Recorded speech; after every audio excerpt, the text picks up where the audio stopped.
Meu nome é Pedro e esse é o Exalab. Aí eu já esqueci, já. Peraí. Meu nome é Pedro e esse é o Exalab. A gente está de volta com atualizações depois de um grande período sem postar nada. Beleza. E aí? Tá o quê, meu nome? Meu nome é Pedro e esse é o Exalab. A gente está de volta depois de um grande período sem postar nada. Lembrando que no último episódio a gente teve problemas com o nosso atuador. Ele não aguentou a carga e acabou quebrando. Então a gente precisou parar o projeto para ver como é que a gente faria esse novo atuador. A proposta do canal é fazer uma atualização semanal para que vocês fiquem por dentro do que está acontecendo. Mas nesse meio tempo não aconteceu nada muito relevante para que valesse a pena fazer postagem. Mas nesse meio tempo a gente já escolheu como vai ser o nosso novo atuador. A gente vai fazer eles com redução planetária e com motores brushless, motores sem escovas. A gente já fez a compra desse material, o material chegou, mas houve atraso na entrega. Quando as peças chegaram, a gente precisou fazer peças adicionais para poder fazer os testes preliminares.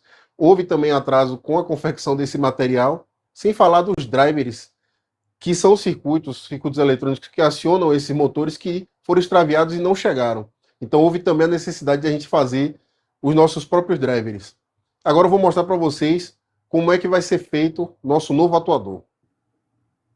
Para o nosso novo atuador, a gente vai utilizar reduções planetárias. A vantagem dessa redução aqui é que ela vai entregar o eixo de saída no mesmo sentido do eixo de entrada. Lembrando no último vídeo que o motivo pelo qual o nosso atuador quebrou é porque o eixo de entrada ele está ortogonal na 90 graus em relação ao eixo de saída, fazendo com que o esforço contra o movimento no braço ele acaba quebrando o, o peão e a coroa do atuador. Nesse modelo, a gente não tem esse problema. Quando a gente tiver um esforço contrário do movimento, ele vai fazer o motor girar ao contrário, como se fosse uma máquina recíproca, né? Então a gente tem aqui a nossa redução planetária, veja que ela não vem assim. Eu vou ver se eu deixo uma imagem de como é que ela vem. Ela já foi usinada para atender o que a gente precisa. A gente tem aqui o porta-planeta, a gente tem os planetas aqui, a engrenagem externa, ela vem montada aqui dentro, e a gente tem aqui a engrenagem Sol. Ela já foi também, foi colocado aqui um eixo para fazer a saída, também um eixo interno aqui para poder fazer um alinhamento com o segundo estágio. Então, ela é somente essa parte aqui. Isso aqui foi adicionado para que a gente possa fazer nossos testes e fazer o atuador completo. Bem, falando sobre a redução, a gente sabe, né, que a gente precisa de 30 RPM, ou seja, que o braço consiga levantar os 180 graus, né, de baixo até em cima, em 1 segundo. Para isso a gente precisa de 30 RPM na saída. Essa redução aqui, ela é uma redução de 6 para 1, ou seja, 6 giros na entrada, 1 giro na saída. E para o nosso projeto a gente vai precisar de uma redução de 100 para 1, ou seja, 100 giros na entrada, 1 na saída. O nosso motor, ele está especificado ali para uma zona de trabalho até de 3.000 RPM. Ele pode passar disso, mas o fabricante não recomenda, porque é muito esforço. E a gente vai estar trabalhando sempre abaixo desses 3.000 RPM. Então, para esses 3.000 RPM, para que a gente chegue aí nos 30 RPM, a gente vai precisar de uma redução de 100 para 1, tá certo? Então, a gente tem aqui 6 para 1, então a gente vai precisar de mais um estágio. Então, eu já deixei feito aqui alguns suportes para que a gente possa ver aqui e entender como é que a gente vai fazer isso. Mas então, esse sim, vai ser o nosso eixo de saída, a saída. Aqui é o segundo estágio, a gente vai precisar adicionar mais um estágio aqui. Deixa eu fazer a montagem dele.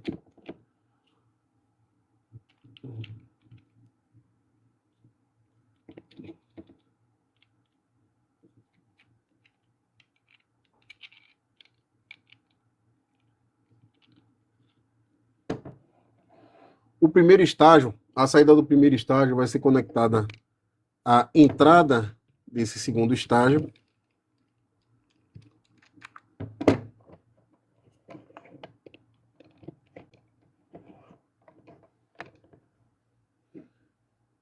E a gente vai colocar o sol aqui como a entrada desse primeiro estágio.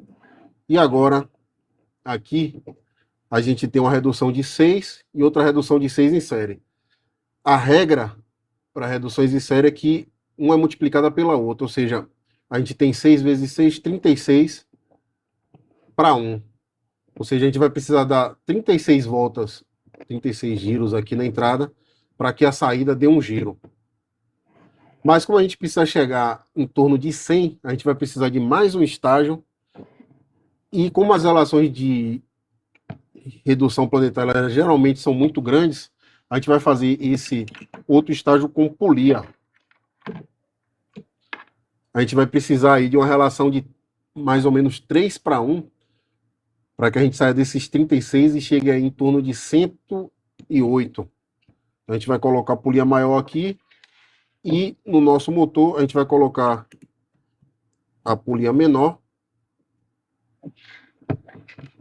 E a gente vai precisar de algo que seja mais ou menos assim.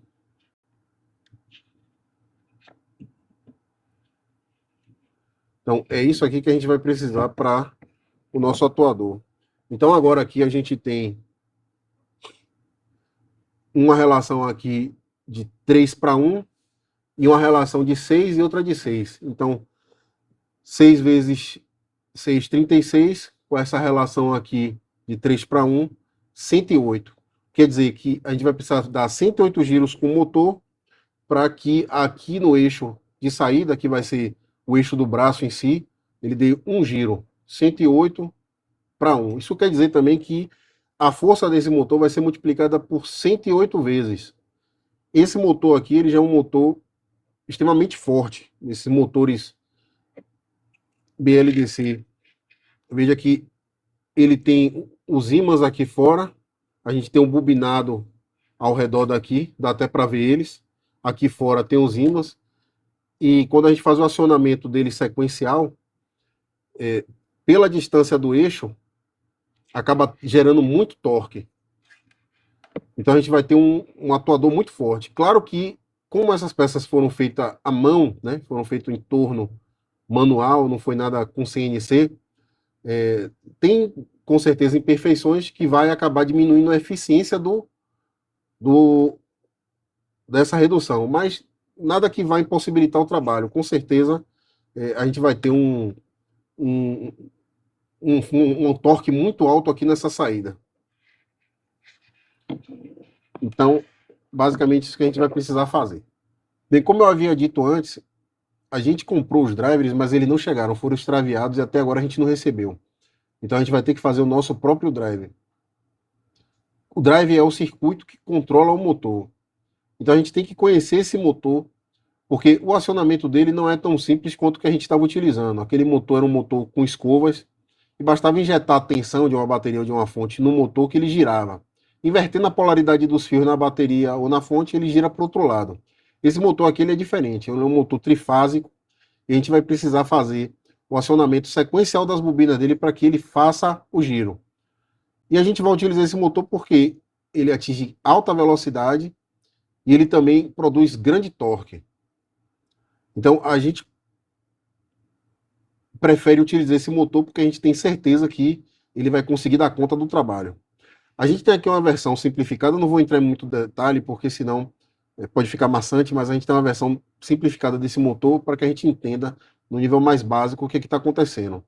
A gente tem aqui os três fios aqui, cada um equivale a um bobinado aqui dentro. Quando a gente atravessar os fios com eletricidade, vai gerar um campo e vai atrair, né, os ímãs, vai ter uma atração mútua aqui dos ímãs e dessas bobinas.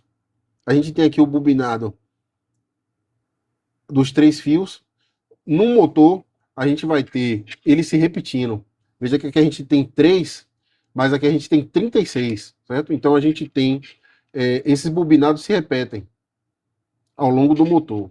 E a gente tem aqui esses ímãs alternando polaridade norte-sul, para que a gente consiga fazer o acionamento sequencial e a gente vai tendo a atração do bobinado do eixo com os ímãs e a gente vai conseguindo rotacionar, girar esse rotor. Então, para isso, eu fiz um sisteminha aqui simplificado. Como é que vai funcionar? A gente tem um microcontrolador. É necessário que a gente tenha um microcontrolador para fazer esse acionamento. A gente vai precisar programar ele. A gente tem uma interface de potência, né? Acionamento, driver, parte de transistor. A gente tem a saída para o motor. E aqui a gente vai precisar de um feedback para o microcontrolador. Veja que para acionar de forma sequencial, da forma correta, a gente precisa saber, a gente precisa de um feedback para o microcontrolador da posição do estator, certo? Vai ficar mais claro o porquê adiante. Eu fiz aqui o circuito simplificado de como é que vai funcionar isso. A gente tem aqui tensão de 24 a 48 volts, a gente vai testar ele em 24 volts, mas em produção, nos testes mais avançados, a gente vai colocar 48 volts nele, que é o limite recomendado para o fabricante. A gente tem aqui o nosso microcontrolador, a gente tem aqui a parte da potência, né? A interface que vai pegar o sinal do microcontrolador e vai tratar ele para acionar os transistores. E a gente tem aqui, ó, a repetição de 3 unidades dessa aqui, uma para cada fio, para cada bobinado do motor. O que a gente vai precisar fazer? Para acionar esse motor, a gente tem 6 passos, que são basicamente entrar a tensão por uma bobina e sair por outra. Eles vão se alternando em 6 passos. Como exemplo aqui, para ficar claro como é que funciona esse motor, eu vou simular aqui com vocês. Por exemplo, eu vou dar entrada aqui de 24 volts, a eletricidade vai passar por dentro do motor e vai sair por esse segundo fio, né? E eles vão se alternar para alternar polaridade também. Então, esse primeiro bobinado aqui, eu vou acionar através do microcontrolador a interface e esse transistor de cima. Ele vai pegar aqui os 24 volts, ele vai passar por aqui, vai passar pelo transistor, vai seguir esse caminho e entrar no motor através desse fio. E aqui, no drive, na etapa da segunda bobina, eu vou acionar o transistor de baixo, ele vai voltar por aqui e vai sair por baixo para o terra. Então eu tenho um caminho aqui, ele vai entrar por um fio, vai sair pelo segundo fio e vai chegar até o terra. E eu vou alternar os 6 passos que são necessários para fazer ele atravessar os 3 bobinados em cada uma dessas etapas aqui, para cada um desses fios. Uma vez feito isso, essas 6 etapas eu vou ter atravessado o bobinado, basta eu repetir do começo as 6 etapas. Então, repetindo elas indefinidamente, eu consigo fazer com que o motor gire, isso indefinidamente, até que eu cesse a ação aqui do nosso drive. A parte do feedback, a gente vai fazer da seguinte forma. A gente vai precisar coletar informação da posição do rotor, e isso é feito através do fio que não está sendo utilizado no momento do acionamento. Veja que para esse exemplo que eu dei aqui, ele vai entrar a tensão, né, vai entrar a corrente elétrica por esse fio, e ele vai sair por esse. Esse fio aqui vai ficar sem uso no momento, mas quando for feito esse acionamento, vai gerar uma contramotriz, vai ter uma tensão aqui nesse fio, que é o terceiro fio, e ele vai ser tratado aqui, através dessa interface. Eu não vou entrar em detalhe como é que funciona, mas são basicamente divisores de tensão. E vai acontecer aqui o feedback para o motor, e através desse feedback ele sabe que houve o giro, certo? E o rotor está na posição correta para que eu avance para o segundo passo, né? Então, toda vez que for feito isso, a gente vai ter um feedback no fio que não está sendo utilizado e o controlador vai saber que o motor está pronto para passar para o segundo passo. Repetindo isso, a gente tem o giro completo no motor. E agora a gente vai fazer um teste prático para ver se a gente consegue alcançar isso, tá certo? Então a gente já tem aqui o circuito montado na protoboard. Veja que essa aqui é a etapa do driver. Se a gente comprasse esse driver industrializado, como a gente comprou, mas não chegou, ele vai ficar do tamanho mais ou menos de um cartão de crédito, talvez até menor. E quando a gente faz ele, ele fica desse tamanho, por isso que a gente opta sempre por comprar. Então a gente tem aqui o nosso controlador, que é um Arduino, a gente tem aqui a etapa de potência, né, que tem aquelas interfaces que ligam esses transistores, e a gente tem aqui essa plaquinha que trata o sinal do fio que não está sendo utilizado e devolve para o controlador para que ele saiba a posição do rotor. Além disso, a gente tem aqui uma fonte de 24 volts, um conversor DC-DC que vai pegar esses 24 volts e transformar em 12 volts para alimentar o Arduino. E essas interfaces aqui, que são os transistores, como esses transistores são MOSFET, eles vão precisar aí de 12 volts mais ou menos para saturar de forma correta. Além disso, a gente tem aqui um capacitor para manter a estabilidade da tensão na fonte. E agora a gente vai ligar para ver se esse motor gira.